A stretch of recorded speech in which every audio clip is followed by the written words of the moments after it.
Hello everyone, in this video, I'm going to show you how to find Essence of Ice in Hytale.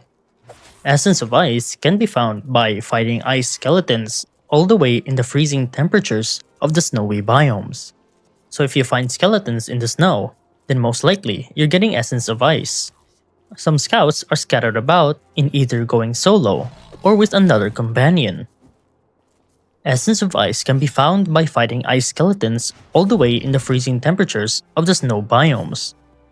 Here I am currently on the map. Usually, these skeletons are everywhere in the world of Hytale. However, their essence are mostly dependent on which biome they are currently residing. So if you find skeletons in the snow, then most likely you're getting Essence of Ice. Some scouts are scattered about in either going solo or with another companion. But if you're lucky, you might find an entire fort filled with them. But do be careful, because you might get ganged up by enemies if you don't position yourself right.